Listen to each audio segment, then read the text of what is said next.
Doctor, buenas noches. Hola, hola. ¿Me escuchan? Sí, doctor. Ya, muy bien. En el otro grupo ya estábamos empezando la clase. Bueno, repite. Para ir rápido. Entonces, partimos del tema de infección urinaria porque hemos visto esto en las prácticas, ¿no? Pacientes con infecciones urinarias, multiresistentes, 2, 3 infecciones. Entonces, requieren ellos un manejo especial y un conocimiento profundo de todo lo que está ocurriendo, ¿no? Entonces, ¿cómo definimos a la infección urinaria? Pues la presencia de múltiples microorganismos que lleguen a proliferar en la vía urinaria y que produzcan infección y enfermedad, ¿no? Entonces, a la presencia de estos gérmenes en la vía urinaria se lo conoce como bacteriuria. Eh, las formas de detectar a la bacteria, ustedes ya saben, es gracias a la tinción de Gram. No vamos a profundizar, vamos a ir saltando esta parte. Y de todas las bacterias que puede haber detectado la tinción de Gram, la que más llega a presentarse en la vía urinaria son los gram negativos de tipo bacilo y que están dentro de la familia de las enterobacterias, ¿no? La Escherichia coli, Klebsiella, Enterobacter, Serratia, Proteus, Salmonella, Shigella, Pseudomonas. Esas son las que más molestan la vía urinaria. Entonces, acá vemos a la Escherichia coli, la que es más frecuente encontrar como agente de la infección urinaria. Conociendo más, tiene varias partes esta bacteria, ¿no? Tiene su cápsula, sus flagelos, y tiene una característica de que tiene antígenos, ¿no? Antígeno capsular, antígeno flagelar, y tiene gran metabolismo con el hierro, ¿no? El hierro, así que puede multiplicarse, ya que el hierro se encuentra, ¿no? Es parte de las células, es parte de los eritrocitos, entonces puede alimentarse con facilidad esta bacteria. Y no solo a ella, ¿no? Sino a sus otros compañeros, la Aerobacter, la Yersinia, la Salmonella, igual tienen esa misma capacidad. Portan toxinas, ¿no? Como la hemolicina, tienen proteínas de adhesión, ya, autotransportadoras también, que le ayudan hasta a adherirse al epitelio, ¿no? En este caso al urotelio, y gracias a las toxinas cruzan, llegan a introducirse a la célula o producir una lisis. En algunos casos, la barrera mucosa que recubre el urotelio, como las proteínas de Tamm-Hall, pueden ayudar a evitar, ¿no? Pero va a haber situaciones en las cuales no van a estar estas proteínas de Tamm-Hall y van a poder ser o introducirse a la célula, ¿no? Y alimentarse de los nutrientes. Entonces hay una invasión hasta no solamente del tejido superficial, sino también del tejido profundo, ya donde ya las bacterias empiezan a crecer, a madurar y puede ya de ahí dispersarse o multiplicarse, ¿ya? Entonces, hay varios tipos o cepas de Escherichia coli, ¿no? Que pueden invadir el tejido urinario, la Escherichia coli, eh, eh, se podría decir la que produce patología urinaria, la enteropatógena, ¿ya? La enterohemorrágica, enterotoxigénica, todas estas que van a ir produciendo distintos tipos de enfermedad. La que más nos va a interesar es la de la vía urinaria. ¿Por qué? Porque es aquí donde se ha visto que más lastima, porque es más frecuente, y que se empieza a manifestar a causa de las múltiples veces que ha sido tratada, resistencia, ¿no? Empieza a manifestarse con resistencia, ¿ya? Entonces, a través de la historia, la gente al inventarse los antibióticos, las penicilinas, el cotrimoxazol, las quinolonas, han sido usados como buenos fármacos para combatir a la Escherichia coli, pero ya pasó bastante tiempo y esta Escherichia coli tiene esa capacidad de mutación, ¿no? De evadir al mecanismo de acción de los antibióticos y poder librarse, ¿no?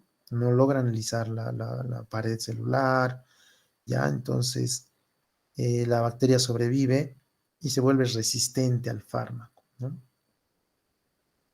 Actualmente, las de tipo cepable es la que estaba provocando un poquito más de, de preocupación, ¿no? Porque solamente pueden ser eliminados por el uso de carbapenémicos. Entonces, eso habíamos visto en los grupos de práctica de pacientes con infecciones recurrentes que fueron progresivamente haciéndose resistente y que en un último cultivo solamente son sensibles a carbapenémicos, ¿no? Entonces es una gran preocupación porque después de eso no hay más medicamentos, por lo menos acá en Bolivia, en parte del mundo hay otros fármacos que todavía se puede usar. Entonces, en algunos casos también es resistente a lo que son a tetraciclinas, ya está el grupo metalocarbapinases de AMPC, son las que pueden ser, pero en nuestro medio, por lo menos acá en la sociedad, solo las de cepable se han ido viendo, ¿ya? Entonces van a tener una gran replicación a nivel intracelular, ¿ya? Del tejido superficial o del tejido profundo, ¿no?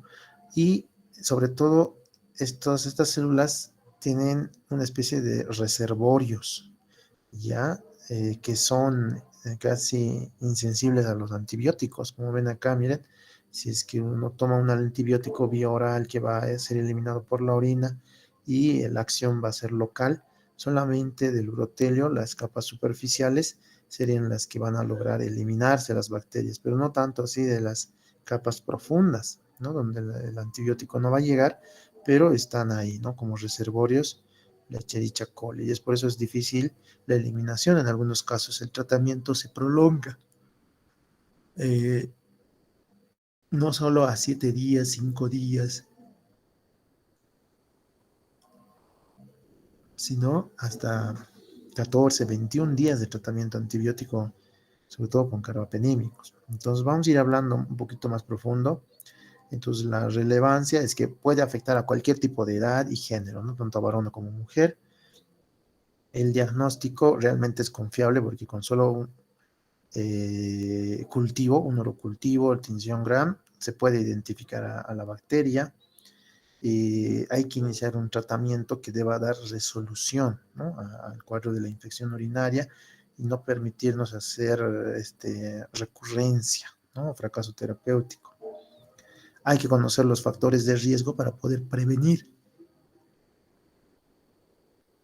y se debe tomar siempre medidas preventivas, ¿no? Entonces, dentro de las infecciones, o mejor dicho, dentro de todas las infecciones bacterianas, la infección urinaria es la que más prevalece. Entonces, ustedes en su consulta siempre van a atender infecciones urinarias. Dentro de sus familiares, igual. Sus sobrinas, sobrinos, abuelos, sobre todo, van a decir, les van a llamar por atención de esta patología. ¿Cuándo es más frecuente? Pues en mujeres premenopáusicas, mujeres con actividad sexual, pacientes con enfermedades ya como diabetes o pacientes que tengan malformaciones congénitas, el antecedente de hitos recurrentes, multíparas con descenso de vejiga, ¿no? Ahí están las posmenopáusicas también, las de que tengan alguna patología hormonal, como déficit de estrógeno, ¿ya? O que tengan incontinencia urinaria. En los hombres también es frecuente, puede ser en niños, ¿no? Por el mal aseo que se hace en la región genital, regularmente el varoncito, si es que tiene una especie de dificultad para protruir o retraer el prepucio, ¿ya? Entonces no se hace bien el aseo y de ahí puede empezar a colonizar la vía urinaria, ¿no? ¿Ya? O en adultos con problemas de próstata, ¿no? Hipertrofia de próstata. En algunas enfermedades en ambos sexos se puede dar, como la presencia de litiasis, ya litiasis obstructivas por una, o tal vez instrumentación de la vía urinaria, ¿no? En procedimientos urológicos. Entonces, hay un mnemotécnico para poder identificar los factores de riesgo, es el Orenuc, o que hace referencia a que no existe ningún riesgo conocido, ¿no? Sobre todo en mujeres premenopáusicas. La R hace referencia a lo que es una infección urinaria recurrente, pero no de mal pronóstico, ¿no? Como pacientes que tengan diabetes, pero controlada. Pacientes que tengan alguna alteración hormonal, como en la posmenopausia, también, pero que se esté controlando, ¿no? Con tratamiento. La E es de extra urinaria, ¿no? O extraurogenital, que puede ser de mal pronóstico. Ahí va la diabetes, ¿no? Pero no controlada. Entonces ellos tienen bastante factor de riesgo. Pacientes que estén con inmunosupresión, ¿no?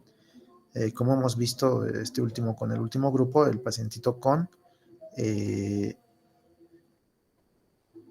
inmunosupresión, ¿no? Paciente lúpico con tratamiento inmunosupresor a dosis altas, doble tratamiento inmunosupresor con eh, ciclofosfamida y rituximab, ya entrando al tratamiento de mantenimiento, prednisona todavía mantiene dosis altas, y tus recurrentes, ¿no? Y tus recurrentes cepable, ¿no? Y siempre que se interna necesita recibir carbapenémicos. La N de nefropatía. Cualquier enfermedad, ¿no? Renal ahí latente puede ser, predisponer, ¿no? A que tenga un mal deceso, como la presencia de los quistes, ¿no? Les mencioné que la poliquistosis condiciona a que los quistes estén llenos de orina, y en caso de que colonice hasta ahí la bacteria, casi se quedaría dentro de los quistes, ¿no? Va a ser difícil eliminar y va a empezar a producir, ¿no? Infección. La U hace alusión a lo que es la vía urinaria,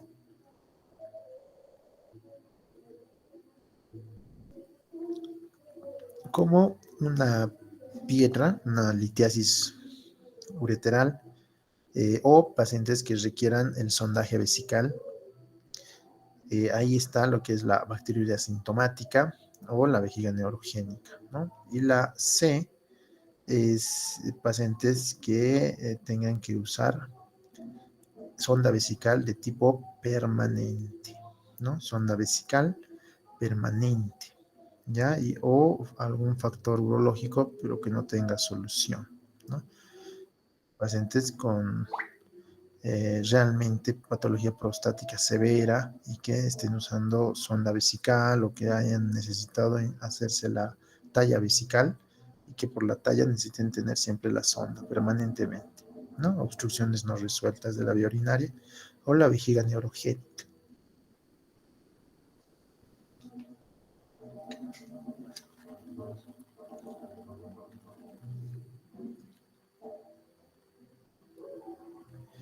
Bueno, dentro de la epidemiología, esta parte lo vamos a saltar, ¿ya? Ya habíamos hablado. A ver, es más frecuente en mujeres. ¿Por qué? Porque la vía urinaria baja, la uretra, la tienen ellos más estrecha, ¿no? De 4 o 5 centímetros apenas es la uretra, a diferencia del varón, que suele ser 15 centímetros, 12, 15, 17 centímetros. Entonces, por esta estrechez de la longitud de la uretra, la cercanía de todo lo que es la región inguinal de la mujer, eh, la cercanía del meato, se podría decir, del ano, ¿no? La vulva de la mujer, eh, el orificio, la vagina, la población que hay en ambos orificios, predispone a que haya gran colonización de toda la vulva femenina, ¿no? De distintas bacterias, tanto de la vía genital como de la vía intestinal. Entonces, ellas son más propensas. ¿ya? De tener siempre infección urinaria en ciertas situaciones. En la niñez, ¿no? En la niñez por el uso de pañal, eh, esto del mal aseo en infantes. Yo cuando estaba en la rotación de pediatría, igual en la consulta externa venían bastantes niñitas con problemas de infección urinaria y solo por este mal aseo, ¿no? Mal aseo y se tuvo que hacer tratamientos, ¿no? ¿Ya? En las mujeres ya en edad reproductiva, eh, a partir de que inician las relaciones sexuales, la falta de aseo postcoital es un factor de riesgo, ¿no? Importante. Entonces, ustedes tienen que recomendar y siempre darse cuenta y recalcar si vienen así señoritas, ¿no? Tipo universitarias, que es donde empiezan a tener esto de la vida sexual, recomendarles, ¿no? El aseo, bastante el aseo, el uso de preservativos, todo, ¿ya? Y lo otro está en mujeres muy adultas, ¿no? Ya posmenopáusicas, por estos mismos problemas de descenso de vejiga o que tengan algún trastorno neurológico que no les permita, ¿no? Usar el baño y tengan que depender del uso del pañal, ¿ya? Entonces, la clasificación, ustedes ya la saben, es clásica: infección urinaria alta o baja. Si es baja, hace referencia a la uretritis, cistitis, prostatitis en el varón, ¿no? Si es alta, entonces ya es una pielonefritis, un absceso intrarrenal, un absceso perinefrítico. Entonces, esas son las complicaciones. También se la clasifica como ITU no complicada o complicada. Cuando hablamos de una ITU complicada, bueno, mejor dicho, acá empieza con la no complicada. Entonces, al decir una infección urinaria no complicada, es que puede tener síntomas, ¿no? De infección urinaria baja o alta, pero no tiene ninguna otra enfermedad que podría exacerbar el problema, ¿no? Entonces, a diferencia de el paciente que sí se lo considera como hito complicado, es aquel que tenga alguna condición médica que ponga en mayor riesgo, ¿no? la infección urinaria, como en mujeres embarazadas o hombres que tengan alguna enfermedad prostática o que estén usando sonda, pacientes inmunosuprimidos, ¿no? Hasta incluye ahí pacientes trasplantados renales, trastornos neurológicos, como ya les dije, o que tengan litiasis, ¿ya? Litiasis. En esta parte entra de ITU complicada todo paciente que tenga alguna enfermedad. Entonces ahí están los diabéticos, hipertensos, cardiópatas, alguna enfermedad que por el simple hecho de tener una infección urinaria podría complicarse el paciente. ¿Ya? Entonces, por eso se llama ITU complicada. En cambio, el no complicada sería un primer episodio de orina de alguna persona que tuvo por simplemente, digamos, aguantarse de ir al baño, le dio infección urinaria por ese motivo, pero no tiene ningún otro malestar o otra enfermedad y se cura, ¿no? Se cura con el tratamiento antibiótico y ya, pasó ese episodio. No tiene ningún otro factor de riesgo. Entonces, eso hablamos de hito no complicado. Hito complicado si tiene algún otro tipo de enfermedad. El hito también, el hito asociado al catéter por sonda permanente, ya hemos hablado que es un factor de riesgo. El hito recurrente, que el concepto es de 3 episodios de infección urinaria al año o 2 episodios de infección urinaria en 6 meses seguidos, ¿no? Y la urosepsis es, bueno, el shock séptico secundario a una infección urinaria, ¿no? Con disfunción multiorgánica. ¿Cómo sería la bacteriuria? Entonces, se puede hacer mediante la recolección de una muestra de orina, hay que preparar al paciente. Esta parte ya habíamos mencionado de la forma de preparación de toma de muestra y que debería ser una producción de más de 100.000 unidades formadoras de colonia, ¿no? O si es una muestra por sonda, ¿no? Por sonda, no que use constantemente la sonda, simplemente hay a veces pacientes que no colaboran para la micción, entonces se les sonda mediante las técnicas adecuadas de instalación de sonda vesical y tomamos la muestra y suficiente es que haya una colonización más de 100, ¿no? Unidades formas de color. Entonces aquí está el término y tu complicada y tu no complicada, ya habíamos visto. Esto lo vamos a saltar.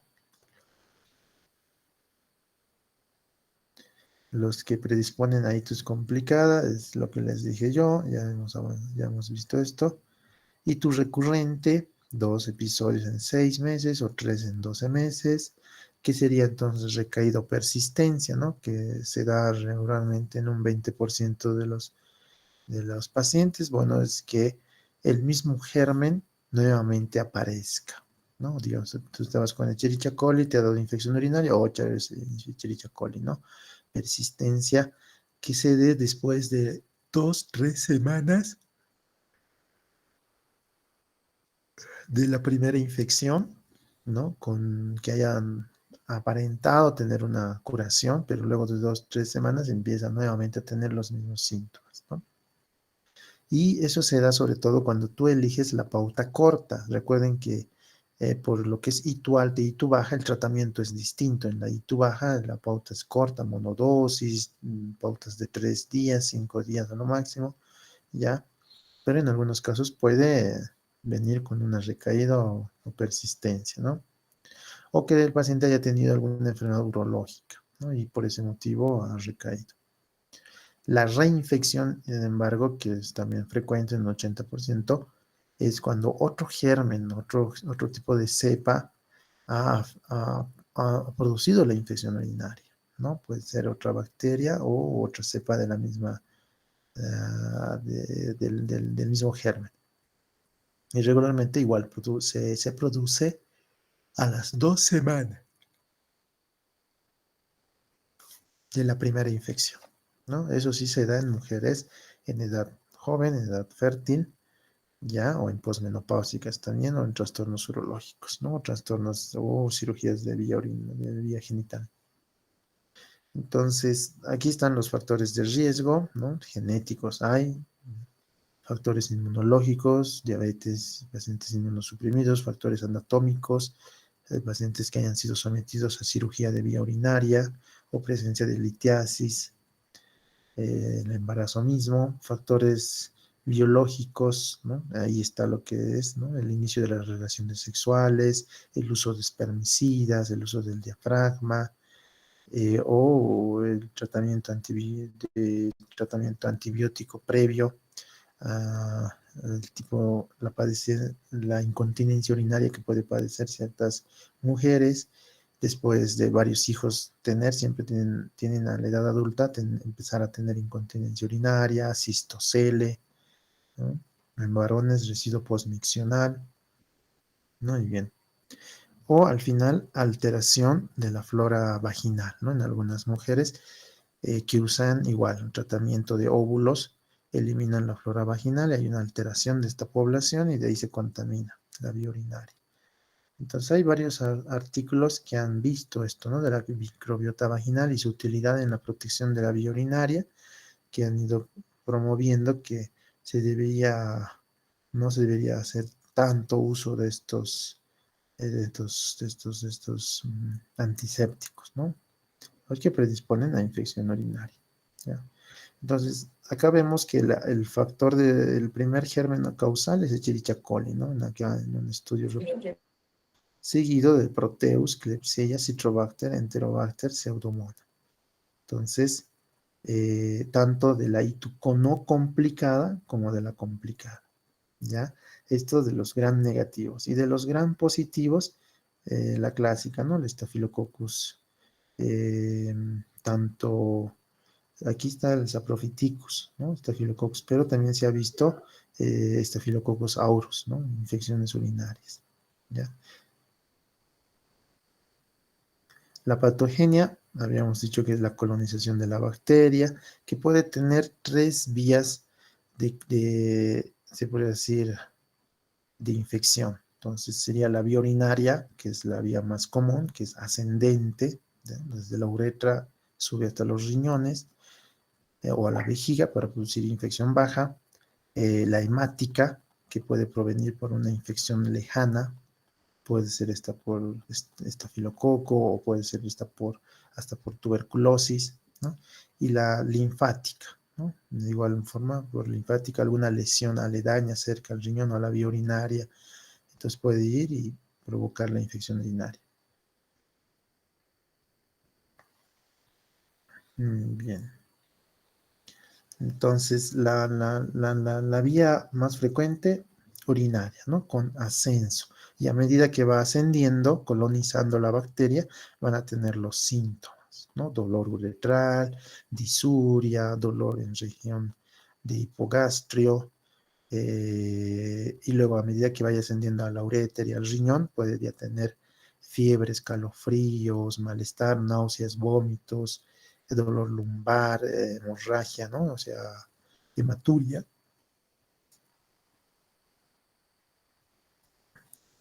Entonces, esto ya estamos repitiendo. La clínica, la clínica de la ITU baja, siempre es estos síntomas de dolor, ¿no? Disuria, polaquiuria, urgencia miccional, dolor suprapúbico y a veces hasta hay hematuria, ¿no?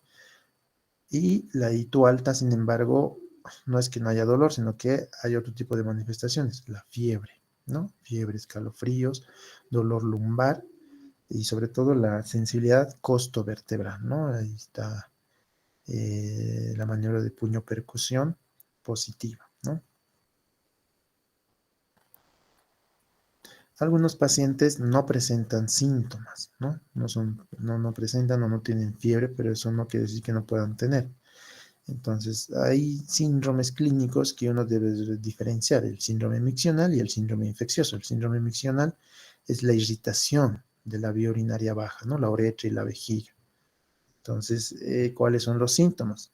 Síntomas miccionales. Entonces, sería urgencia miccional, ¿no? El deseo imperioso de querer miccionar, la disuria, ¿no? Dolor al orinar, la polaquiuria, ¿no? A cada rato va corriendo al baño, busca un baño siempre, ¿no? Orinas turbias o orinas con olor fétido, ¿no? Eso es síndrome miccional. Entonces, entre estas enfermedades está la cistitis, la uretritis, ¿no?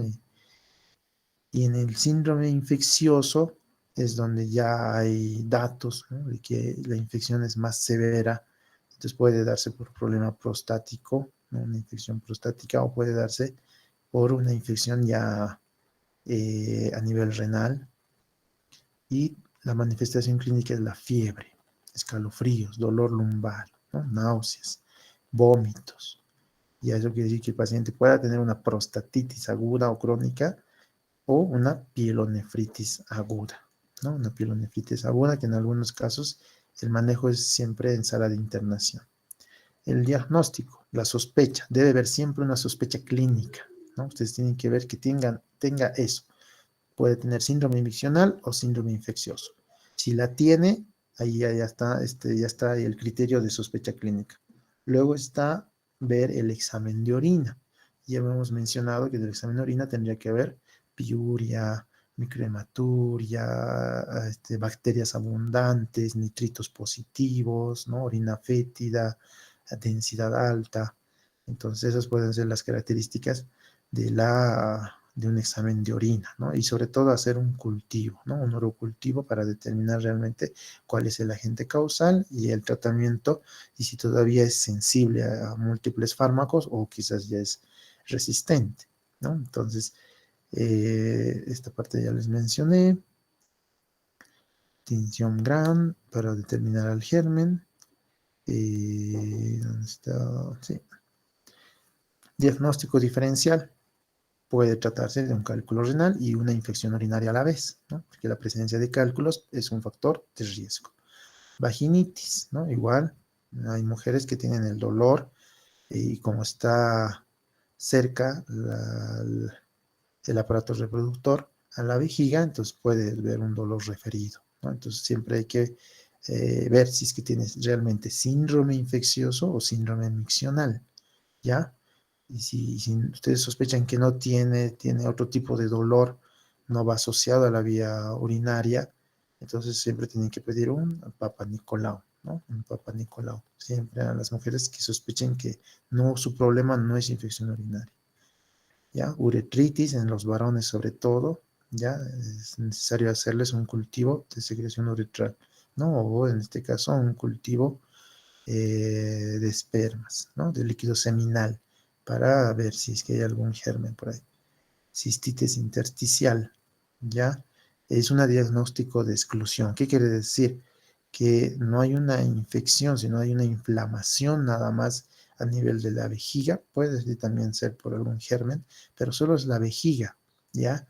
Entonces, esto regularmente es bajo biopsia. Hay que tomar una biopsia por cistoscopía y cuando tú descartas que pueda ser otra alteración, ¿ya? Vejiga hiperactiva, igual, enfermedad inflamatoria pélvica en las mujeres, ¿ya?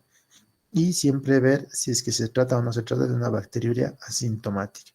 Entonces, bacteriuria asintomática que haya más de 100 unidades, 100.000 unidades formadoras de colonias, pero sin síntomas, ¿no? No hay síntomas en la paciente. Entonces, eh, puede puede estar en todas las mujeres, ¿no? Sobre todo en las gestantes, pueden tener bacteriuria asintomática, los diabéticos igual pueden tener bacteriuria asintomática, ancianos hospitalizados, añosos pueden estar con bacteriuria asintomática, ¿no? Trastornos de vejiga neurogénica o un paciente ya que usa mucho tiempo sonda, ¿no? Esto es la población que siempre tiene bacteriuria asintomática. Su tratamiento hay que ver en quiénes se tiene que hacer. Solo se hace tratamiento en estos dos tipos de población. Todas las mujeres embarazadas que tengan diagnóstico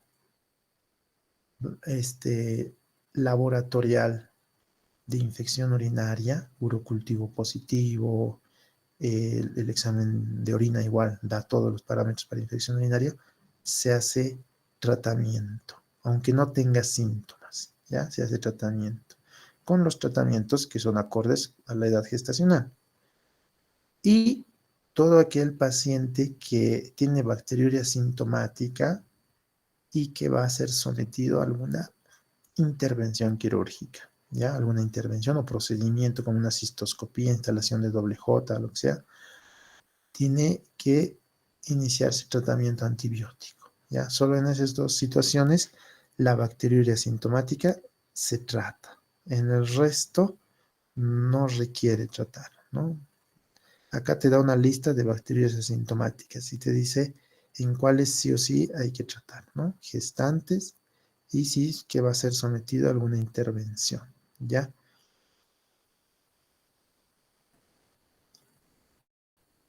Entonces, acá habla, ¿no? De que no es necesario a veces el tratamiento de la bacteriuria asintomático, ¿ya? En este caso, siempre hay que pedir dos cultivos, ¿no? Para estar certeros de que se trata realmente de una bacteriuria asintomática. Tratamiento. El tratamiento es empírico a un inicio, ¿no? Porque el urocultivo regularmente te tarda 5 o 7 días en el reporte. Entonces, si es que tú sabes que tiene infección urinaria clínicamente, en el examen de orina también, pero te falta el urocultivo para decidir si es resistente o no, 5 y 7 días puede marcar gran diferencia en la mejoría clínica o el empeoramiento de la paciente. Entonces, se inicia un tratamiento empírico. Entonces, dentro de los tratamientos empíricos, esto es en general, por si acaso luego vamos a ver de la embarazada. En general, nitrofurantoína, ¿ya? Eh, no es 1200, solo es 200 miligramos, ¿ya? O sea, de 100 a 200 miligramos cada 12 horas por 5 días, ¿ya? De nitrofurantoína. Gineproprin, sulfamethoxazol, como son dosis de adulto, es la dosis que hay, ¿no? 160, 800, 2 veces al día, puede ser por 3 días, o la fosfomicina, ¿ya? Fosfomicina que viene de 3 gramos, hay ya en la sociedad, hay en las farmacias de acá, de La Paz, y regularmente puede ser dosis única, O si es una ictus recurrente, puede ser 5 a 10 dosis, ¿ya? Otros usan, de los médicos que yo he visto, 3 dosis nada más, 3 días, pero en algunos casos la fosfomicina te provoca eh, diarrea, ¿no? Te deshidrata un poco. Entonces, lo que yo les propongo es hacerlo pausado, ¿no? Día por medio, porque capaz con la primera dosis le da diarrea, no quiere tomar otra vez porque teme que la diarrea no va a parar, pero regularmente un día y medio nomás les dura. Al día siguiente tal vez ya no tiene diarrea y puede tomar la segunda dosis, ¿no? Saltando un día, completando 3 dosis. Ya.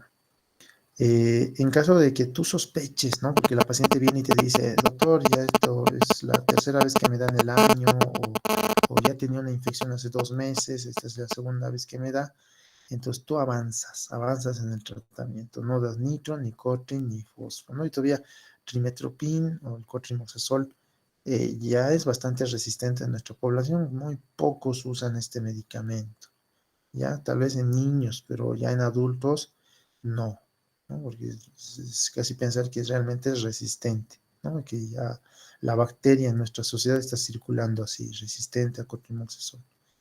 Entonces, lo que se usa es cuando tú sospechas amoxicilina glavulánico. Ya puede venir de 1 gramo cada 12 horas o la de dosis bajita, ¿no?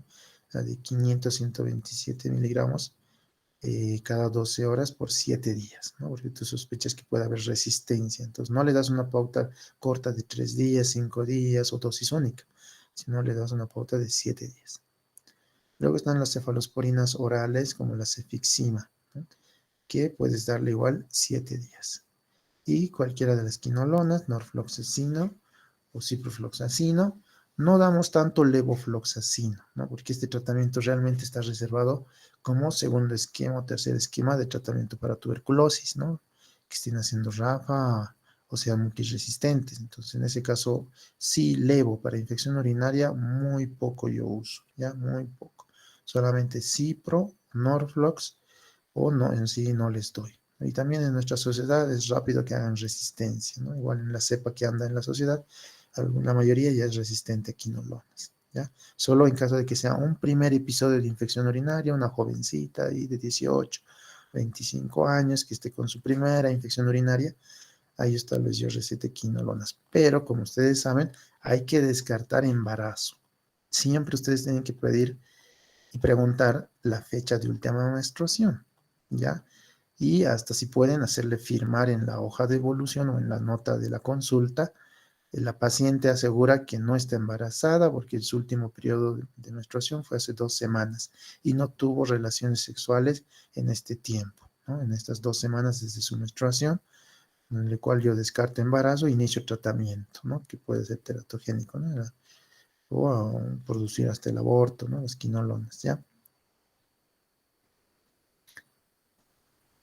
Y pasado el tiempo, digamos, ya pasó los 5 o 7 días y la paciente tiene que volver con el urocultivo para que ustedes verifiquen si no era resistente o está bien dirigido el tratamiento, ¿no? Entonces, siempre no se olviden, no es que le digan, ya te vas a sanar y no vuelvas. Tienen que convencer a la paciente de retornar. Tratamiento de la ITU alta no complicada. Cuando es ITU alta, ya hemos dicho, ¿no? Puede ser las quinolonas, fluoroquinolonas, o los aminoglucósidos, ahí estamos usando, gentamicina, amicacina puede ser.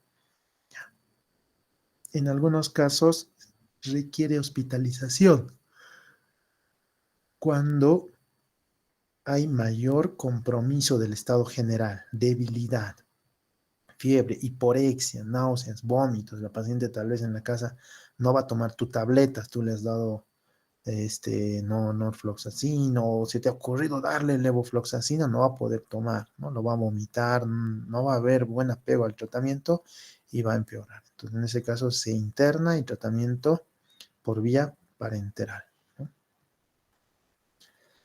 Manejo de las situs complicadas. Entonces, regularmente, esto siempre es bajo cultivo, ¿no? Tú le das tu tratamiento empírico hasta que llegue el cultivo y se inicia el tratamiento acorde al cultivo. ¿ya?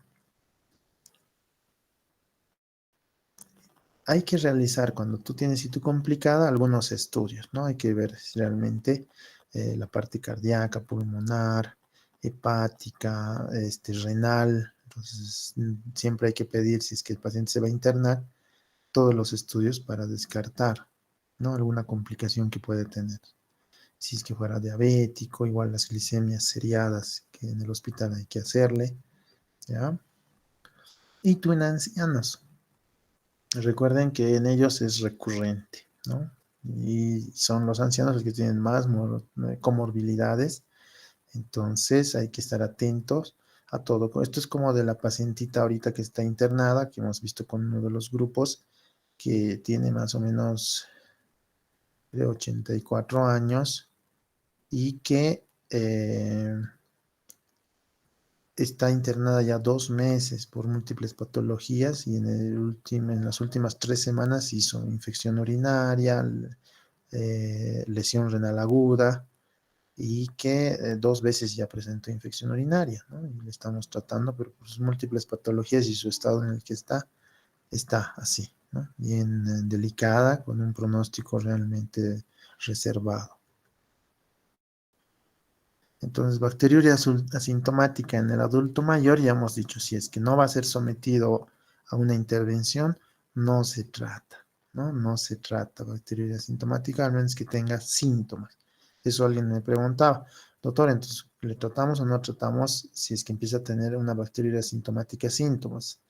Si paciente que ustedes han catalogado como bacteriuria asintomática, tienen que hacer seguimiento, no es decirle, no, es que tú no tienes síntomas, entonces no te voy a dar tratamiento antibiótico.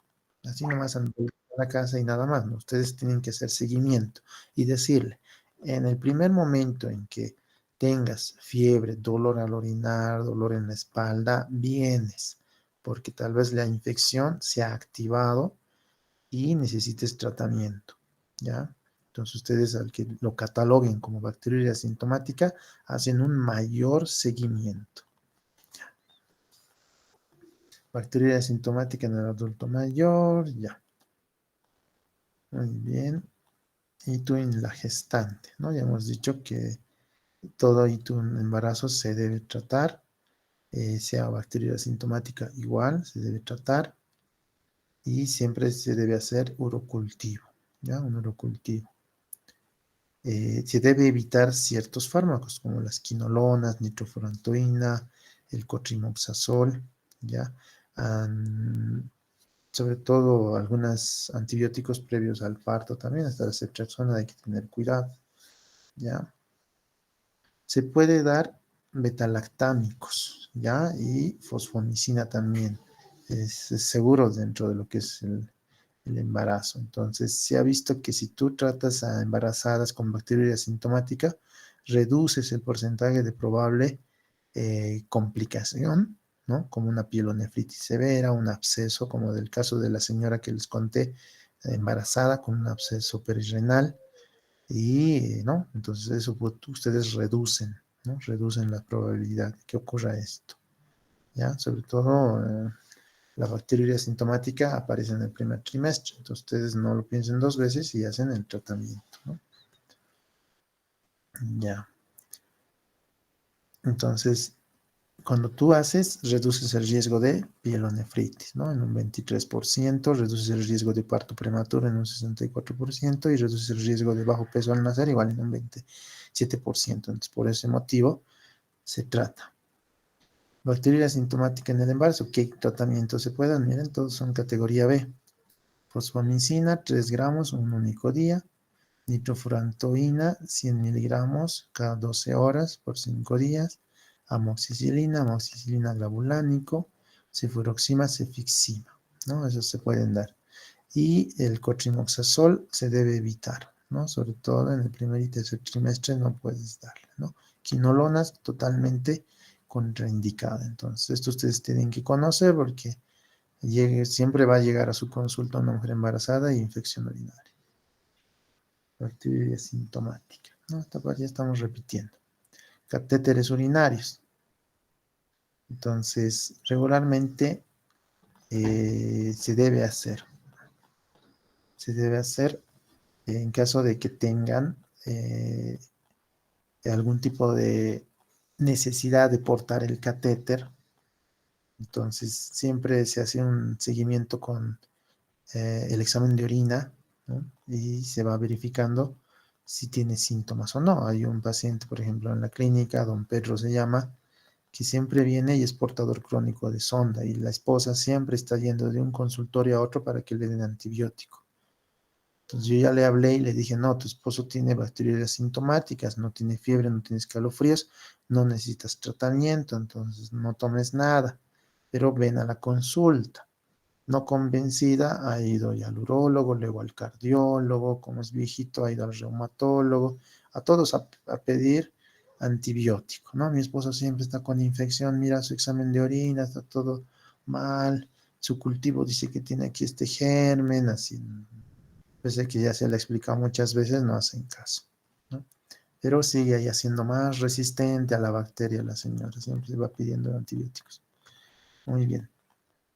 Y tú y catéteres urinarios, ¿no? Entonces, en caso de que esté asintomático, no se lo trata, pero si va a ser sometido a algún procedimiento como instalación de un doble J, una cirugía de próstata o algo así, entonces se lo trata, ¿no? Entonces, no se trata a los pacientes, ¿ya?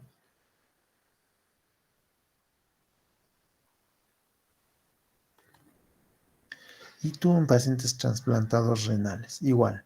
No está en la indicación de iniciar tratamiento. Si bien un paciente que ha sido sometido a trasplante renal, le dan antibióticos, ¿no? Para un poquito resguardar, porque está a dosis altas de inmunosupresión al inicio.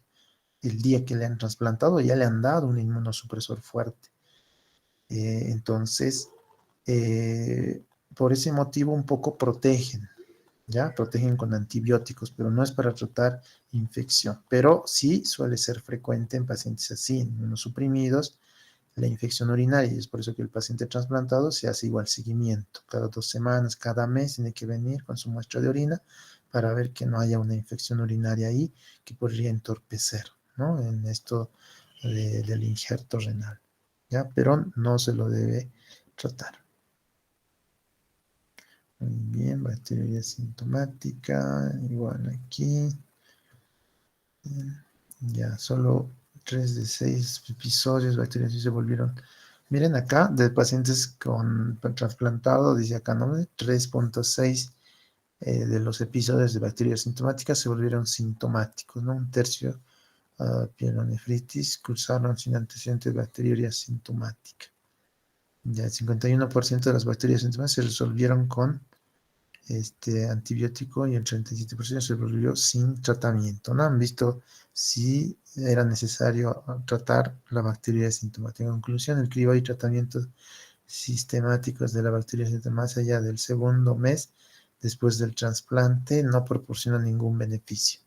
¿Ve? Entonces, por eso siempre hacemos seguimiento los primeros meses nada más, pero ya está con un antibiótico, pero que le va a proteger en general de infecciones respiratorias, respiratorias altas, bajas, virales, entonces antivirales igual les damos, pero solamente son eso hasta que el paciente encuentre una tolerancia, ¿no? Su sistema inmunológico encuentre una tolerancia a esos niveles bajos.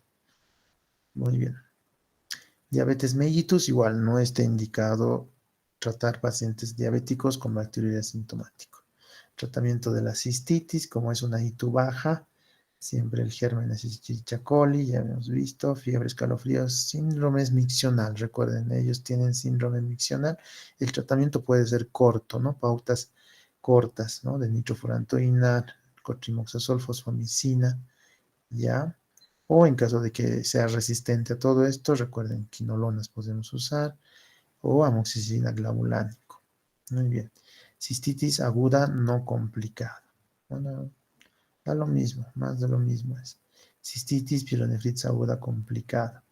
Bueno, aquí ya hemos visto que el tratamiento es ampliar el espectro, ¿no? Ceftriaxona, quinolonas, amoxiclap, o irnos un poquito más a levofloxacino, o vancomicina también se puede dar, daptomicina, linezolida, y a veces llega aquí a la,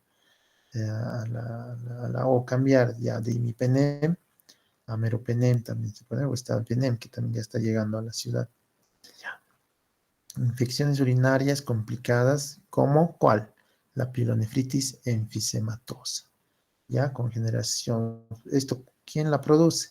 Puede producirle la Escherichia coli, la Klebsiella pneumoniae o la Pseudomonas, ¿ya? El acúmulo de gas a nivel del riñón con necrosis, ¿no? Con necrosis, y suele ocurrir en pacientes diabéticos. Entonces, por eso que a veces hay ¿no? Imágenes como de bolitas de aire o aire cerca al riñón, entonces puede ser una pielonefritis enfisematosa, ¿ya? El estudio para poder determinar esto es la tomografía y obviamente, ¿no? Le van a hacer un examen de orina, urocultivo, pero el tratamiento es un drenaje, ¿no? Percutáneo para salvar el riñón en casos de que no se pueda, ¿no? La infección es severa, está muy, muy extendida, entonces sí se hace la nefrectomía. Es mortal si no se trata, ¿ya? Entonces, para evitar estas complicaciones en diabéticos, en ellos sobre todo, siempre, ¿no? Preguntar cómo estás orinando, tráeme examen de orina o tráeme una muestra de orina, todo, ¿no? Infecciones complicadas como la malacoplaquia, ¿no? Que es una lesión inflamatoria granulomatosa crónica, ¿no? De etiología a veces desconocida, ¿ya? Puede ser por migración, ¿ya? A nivel de infecciones cutáneas, infecciones pulmonares, gastrointestinales o de la misma vía urinaria. Entonces hay un estado inflamatorio crónico y genera, ¿no? Estas lesiones granulomatosas, conglomeración de macrófagos. Ya puede afectar no solamente al riñón, sino también a la vejiga. Y puede empezar a desarrollar hasta microvejiga. Yo tuve un caso de una paciente con microvejiga, solo por tener cistitis recurrente, mucha cistitis recurrente, ¿no? Antes que llegue a ser pielonefritis, hacía uh, cistitis, tantas veces ha tenido cistitis que la vejiga se ha empezado a hacer esto, ¿no? Se ha empezado a cicatrizar, a retraer y hizo microvejiga y estenosis de la vía ureteral, ¿no? Si se está estrechando la vejiga es pensar que se va a estenosar también, ¿no? La unión piel-ureteral, o mejor dicho, vesicureteral. Entonces, eso hizo esta señora, microvejiga. Se sospechaba de tuberculosis, porque también la tuberculosis puede producir ese gran daño cicatrizal en ambos órganos. Y se hizo las biopsias, hicieron la cistoscopía y nunca salió nada de tuberculosis positiva, ¿no? Simplemente era de una cistitis crónica recurrente una y otra vez. Cada mes tenía 2 hitos, algo así, por 2, 3, 4 años. Entonces, así estaba la señora. Igual era diabética, pero mal controlada. Nunca dejó de tomar azúcar y se ponía altas dosis de insulina, creyendo que más azúcar, más insulina, y eso es la clave para vivir así, de forma equilibrada con la diabetes, ¿no? Mal pensamiento de la señora. Ya, infecciones urinarias, infecciones complicadas, pielonefritis granulomatosa. Es una inflamación igual crónica, destructiva, pero del riñón. Puede estar asociado a la presencia de litiasis, ¿no? Infección urinaria y síntomas, ¿no? De infección ya crónica.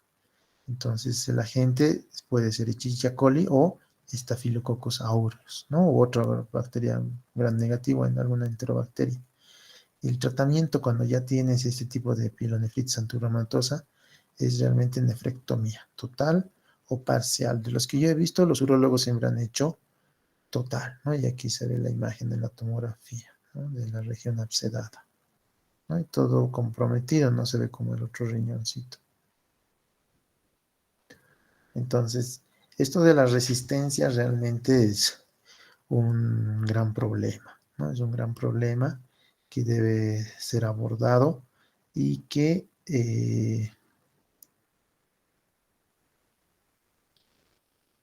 puede producir a la larga enfermedad renal crónica. ¿Por qué?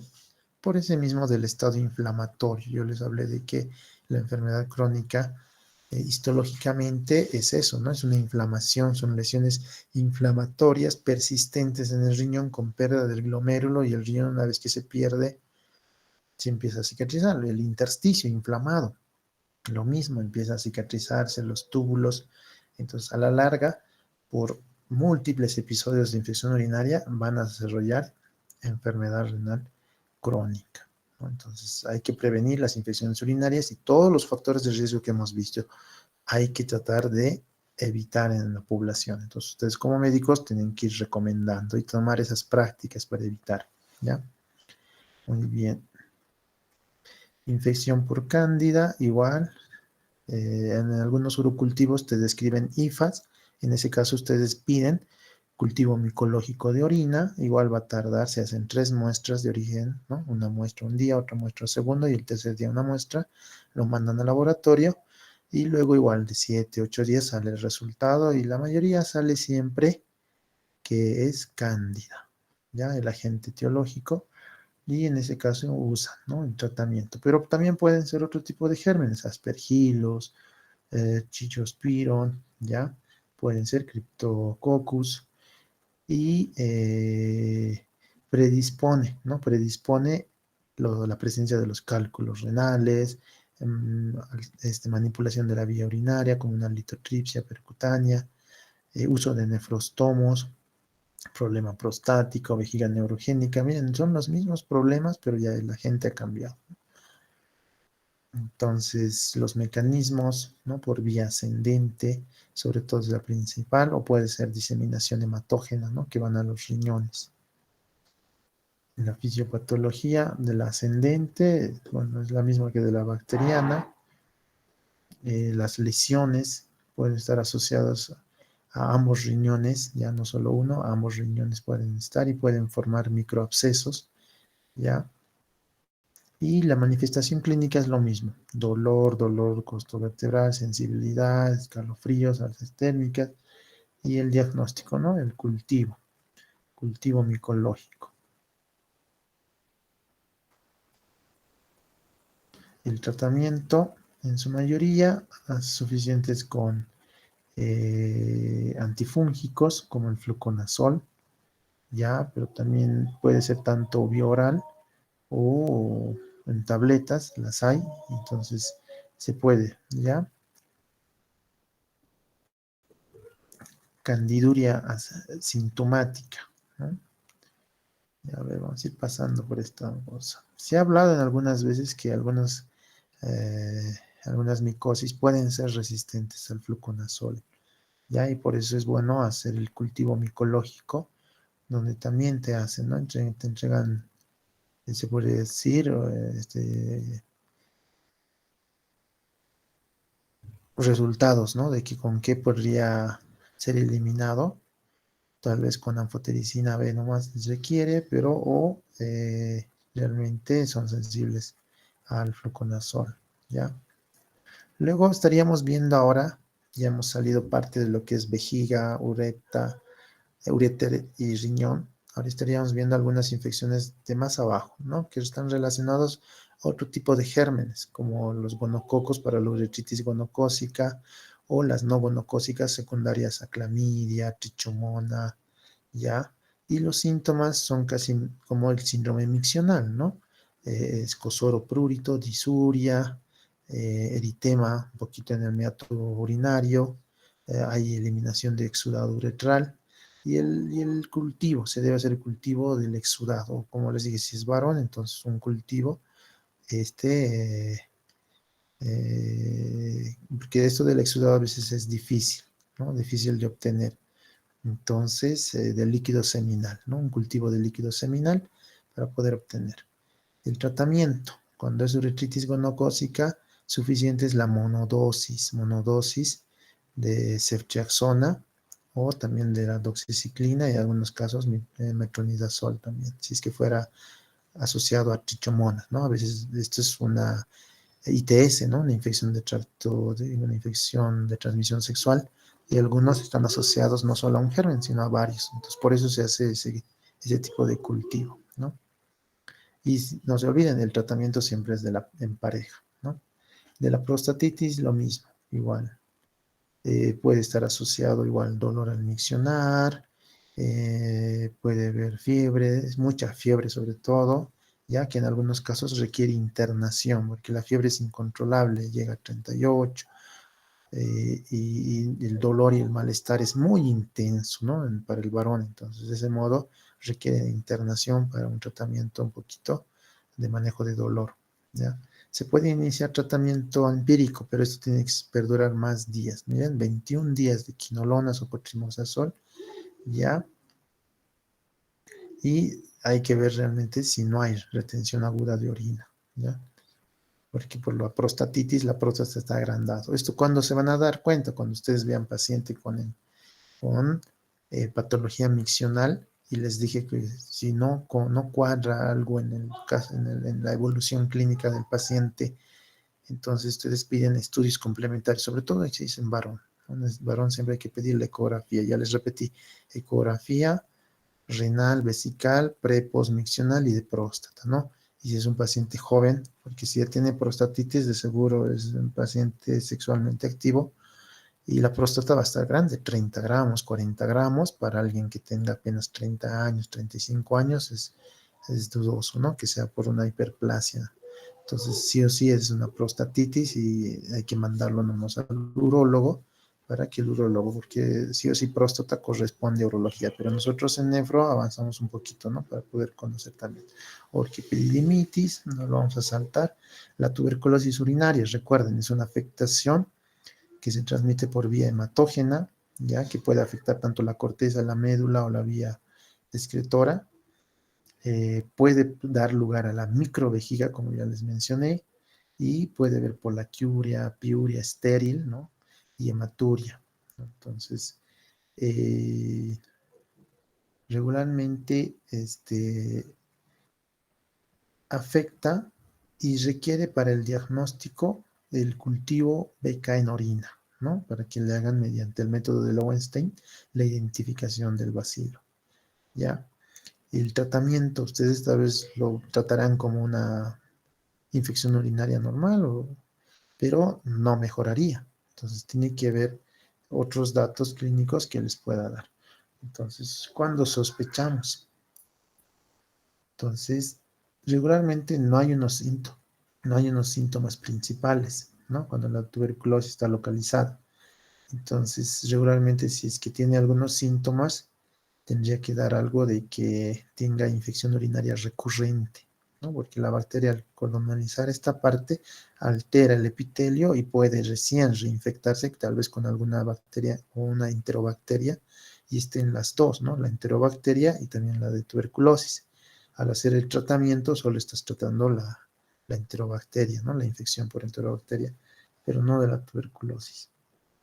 Entonces, puede haber asociado, ¿no? Disuria, disminución del volumen vesical y sobre todo la piuria estéril, ¿ya? La piuria estéril. Ahora, a ver, esta parte, ya. Entonces, ¿cuál sería la triada que un poquito nosotros nos ubicamos para sospechar? Primero, que debe ser una orina ácida, ¿no? Una orina piúrica, pero aséptica. ¿Eso qué quiere decir piúrica? Que hay piocitos o que hay leucocitos, ¿no? En el examen de orina. ¿Cuántos leucocitos? Como ya les mencioné, puede ser 100, ¿no? Más de 100, 200 leucocitos. Entonces, puede estar relacionado también con un cultivo, urocultivo negativo. Entonces, orina séptica negativo. Entonces, esta tríada de Colombino nos ayuda a sospechar. Y este es como el caso de la paciente que yo atendí en Potosí, una señora que llegó con toda esta triada, pero estaba internada porque tenía deterioro neurológico, estaba con infección urinaria, le han catalogado como infección urinaria, deterioro neurológico, y me la pasan a mí porque la infección urinaria no cedía, siempre tenía piuria, ¿ya? Me la pasan a mí y yo les digo, ¿qué le han dado? Ya está con tratamiento, doctor, estaba con tratamiento 5 días con ceftriaxona, no baja la piuria y le vamos a pasar a imipenem. Yo veo el resto de las orinas, veo que ha llegado ya, como estaba 5 días de antibiótico y querían pasarle imipenem, veo que llega el urocultivo y sale sin desarrollo de colonias. Me fijo el examen de orina y sí tenía leucocitos en orina, casi 180 leucocitos en orina. Y bacterias escasas. Entonces, ¿cómo es eso? Tiene leucocituria, bacterias escasas, nitritos negativos, el pH estaba 5, ¿no? pH ácido de la orina.